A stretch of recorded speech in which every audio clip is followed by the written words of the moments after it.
Hello students, welcome to Life Processes Part 3.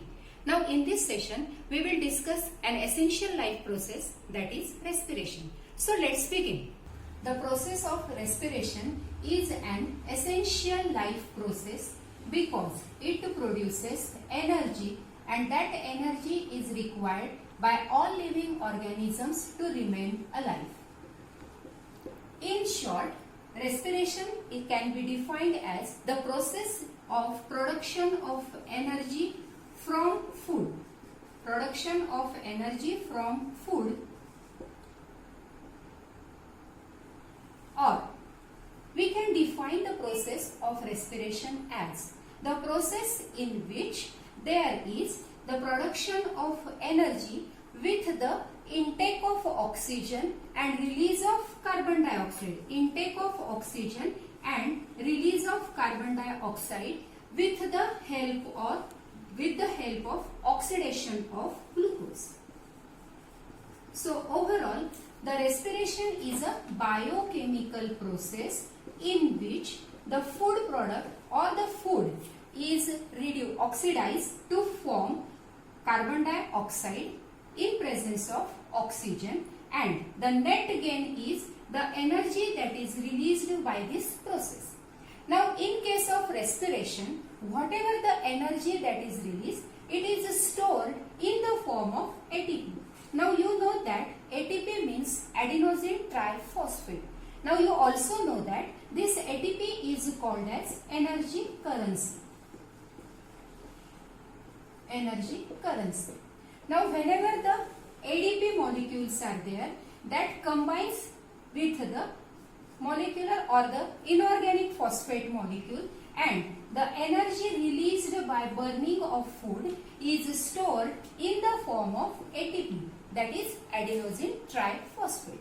Now this energy currency is utilized by the cell whenever it requires the energy to perform different cellular activity. So in that case, ATP is converted to ADP and inorganic phosphate, and it forms or it releases the energy.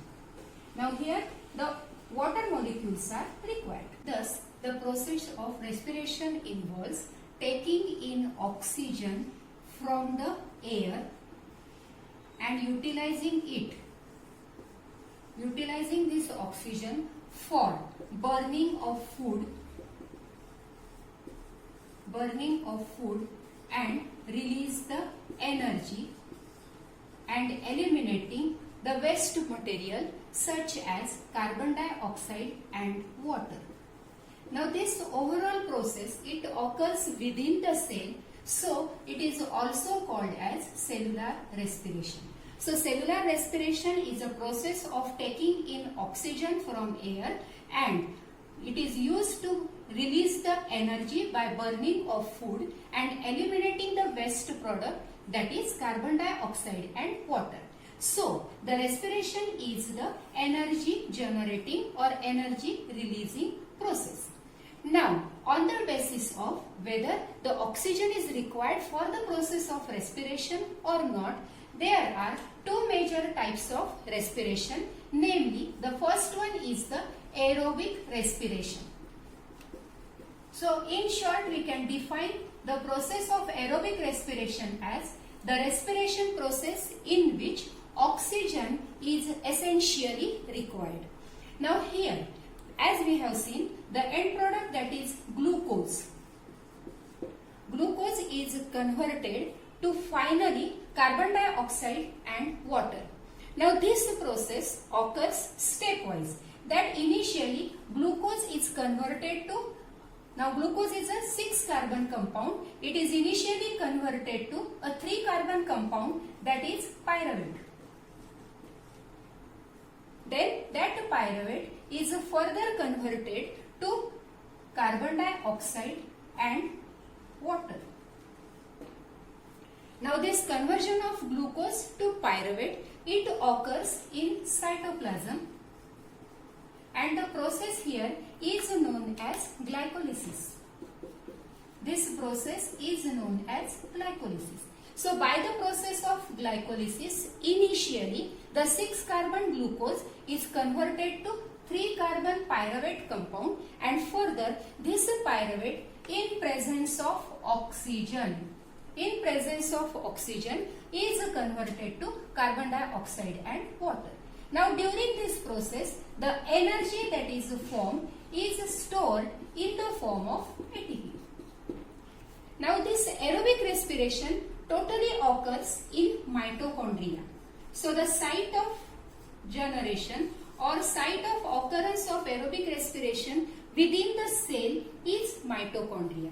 So overall the ATP are synthesized or generated in the mitochondria. So as you know that mitochondria are the energy houses or the powerhouses of the cell, because whatever the power or energy in the form of ATP is required by the cell, that is produced in the mitochondria. Another type of respiration is anaerobic respiration. The process of respiration which occurs without oxygen is known as anaerobic respiration. Now this process is also called as fermentation. Mostly the microorganisms such as yeast and such certain bacteria, they obtain the energy by the process of anaerobic respiration. Now here also again initially the glucose molecule is converted to, again remember that glucose is a 6 carbon compound. Now this glucose is initially converted into the pyruvate. Now this pyruvate is 3 carbon compound. Now this occurs in the cytoplasm and the process is known as glycolysis. Remember it always. Now this pyruvate, instead of converting into 3 carbon compound, it is further converted into 2 carbon compound, that is ethanol and carbon dioxide. Now this process essentially occurs in the absence of oxygen and the process is known as fermentation. Now here also energy is generated and that energy is released in the form of ATP. Now if we compare the aerobic respiration and anaerobic respiration, simply we can compare that the aerobic respiration essentially requires oxygen, while anaerobic respiration does not require oxygen, or it does not occur in the presence of oxygen. Here the aerobic respiration occurs in mostly all living organisms such as plants and animals, while the anaerobic respiration occurs in certain bacteria as well as yeast like microorganisms. Secondly, the aerobic respiration results in the formation of 3 carbon compound finally, while the anaerobic respiration results in the formation of 2 carbon compound. In case of aerobic respiration, the energy that is formed is comparatively very high than that of the anaerobic respiration, while in case of anaerobic respiration, along with this 2 carbon compound, even though the energy is generated, it is comparatively less.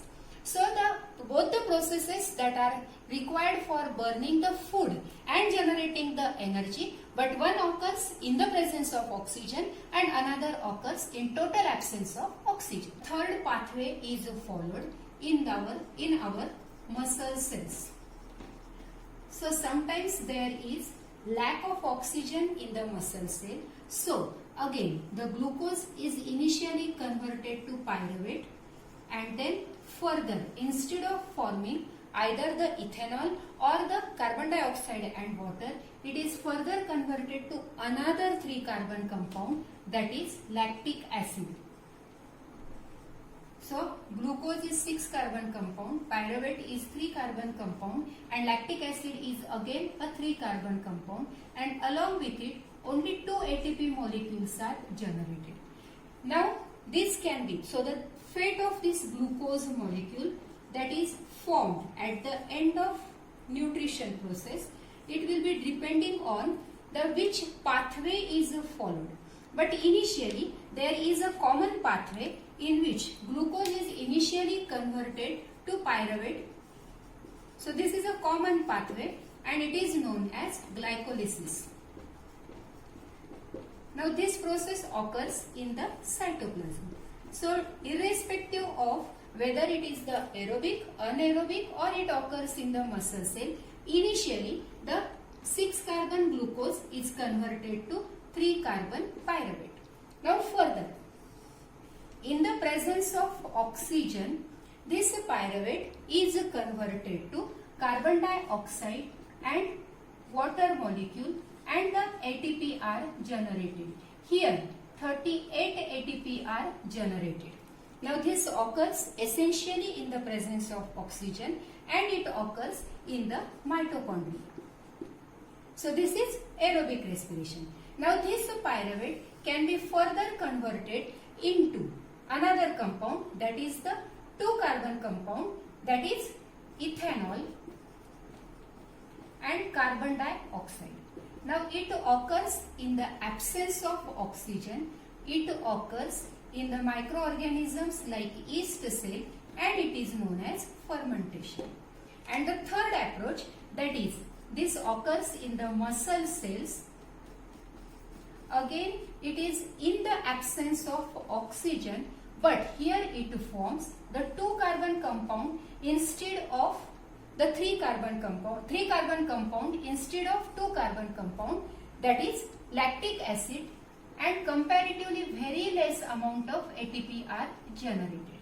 So if we compare the energy generated by these 3 different pathways, the aerobic respiration process results in higher amount of energy as compared to the anaerobic respiration and in case of muscle cell. Now many a times when these muscle cells it generates this lactic acid, we result or we experience the cramp in our muscles. Now let us discuss respiration in plants. So like the animals, plants also require energy and they obtain or generate the energy by the process of respiration. Now in case of plants, there are 2 major factors. First one is that whatever the gases exchange is there, that occurs through stomata. So stomata, as you know, these are the small openings that are present on the leaf. And another thing is that there are more intercellular spaces. Now because of these intercellular spaces, it assures that all the cells or the cells get exposed to the air in the surrounding. So overall, in process of respiration in plants, the gases exchange occurs by the major process of diffusion. Here, the gases may be taken inside from the surrounding environment or from the air, or the gases may be released outside the cell. Now this process occurs by the diffusion. So diffusion is only sufficient for the gases exchange as well as it will result in generating the energy. Now this gases exchange or the direction of diffusion, it depends on 2 major factors. First one, that is the environmental conditions, and the second one is the requirement of the plants.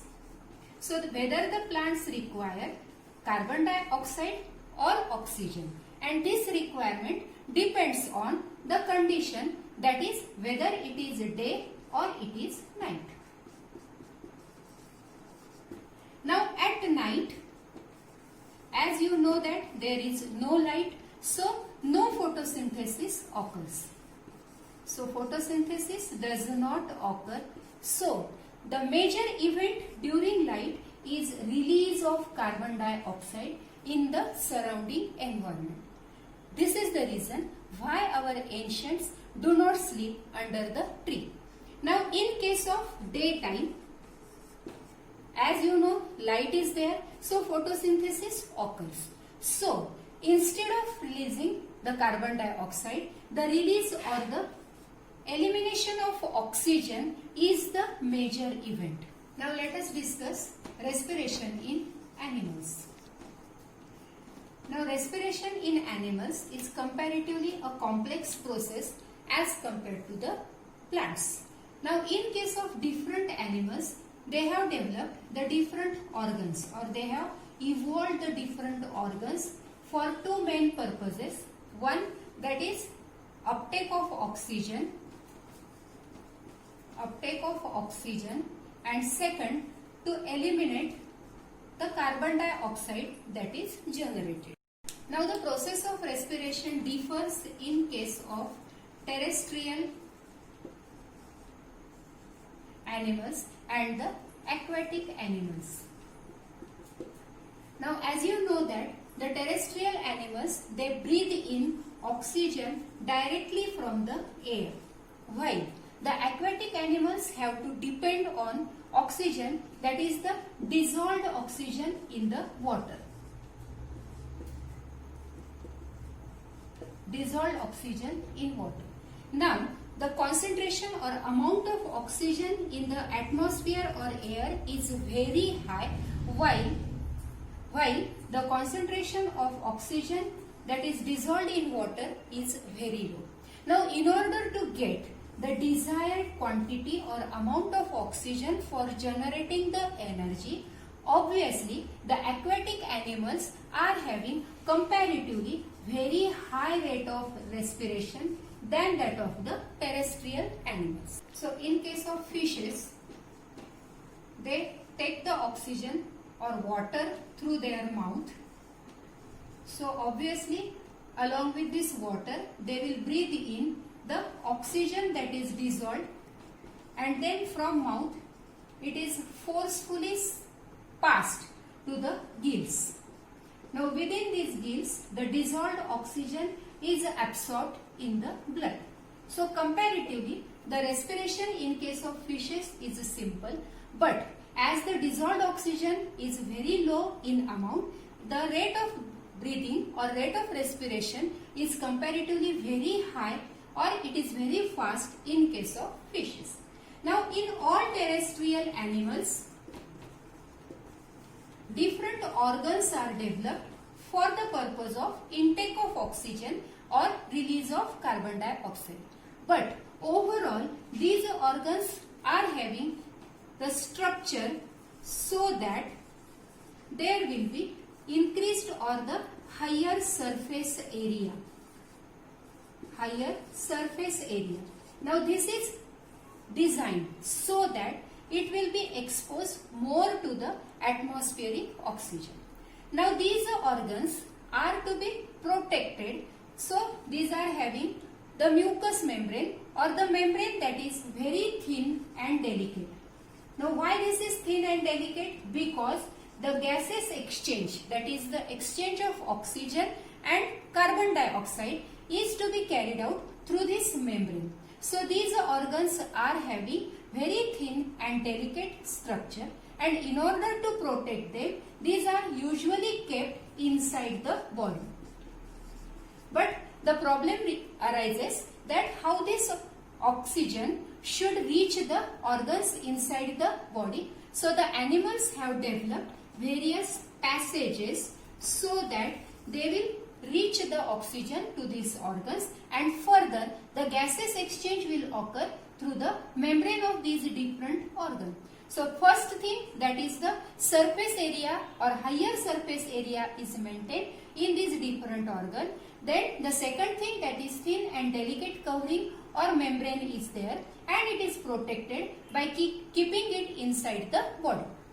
After discussing respiration in case of plants and other terrestrial animals as well as fish, now we will discuss respiration in human beings.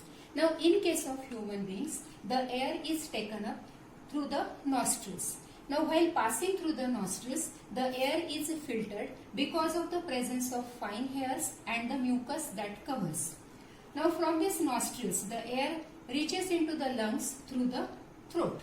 Now while passing through this throat, the air passage is prevented from collapsing because of rings of cartilage that are present.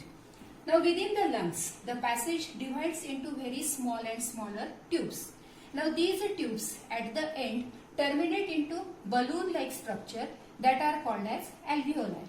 Now these alveoli are the actual sites where the gaseous exchange, that is the carbon dioxide from other parts of body is brought through the blood to this alveoli, and the oxygen is taken out from the alveoli to the rest of body.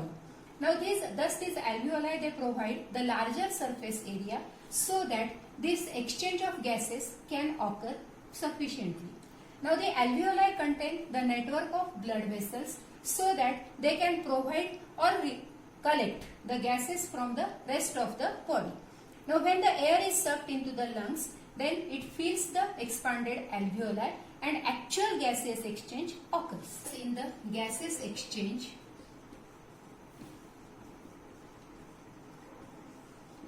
actually the carbon dioxide from the different parts of the body is brought into the alveoli via blood. So the blood brings carbon dioxide from rest of the body to the alveoli. Now this alveoli air, it consists of oxygen. So the oxygen from alveoli air is taken up in the alveolar air vessel or alveolar vessel, and then it is given up or released to rest of the or transported to the rest of the body parts. So this is one breathing cycle. So during this breathing cycle, that is, the oxygen is absorbed and CO2 is released. During this, there is also residual air in the lungs, so that the sufficient time will be there for the absorption of oxygen and the release of carbon dioxide. Now this diffusion pressure is actually responsible for gases exchange. But when the animals are there with larger body size, this diffusion pressure is insufficient for overall gaseous exchange or to transport the oxygen to every tissue. So along with this, certain respiratory pigments are present. Now these respiratory pigments are having the role that they take up the oxygen from the air into the lungs and take out tissues that are deficient in the oxygen. Now in case of human beings, the respiratory pigment is hemoglobin. Now this hemoglobin is having very high affinity towards the oxygen. Very high affinity towards oxygen. Then this hemoglobin is present in the red blood corpuscles.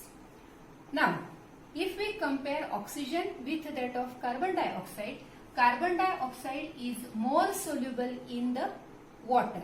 So, mostly the carbon dioxide is transported through the blood, while the oxygen is transported using this respiratory pigment like hemoglobin in the human beings. From this figure, it is clear that different organs are involved in the process of respiration in case of human beings. Air enters from nostrils, gets filtered and passes via throat to lungs. In the lungs, actual gases exchange occurs at alveoli. So, the process in human beings is quite complex in case of human beings. So coming to the end of today's video, like, share and subscribe my channel. Don't forget to press the bell button.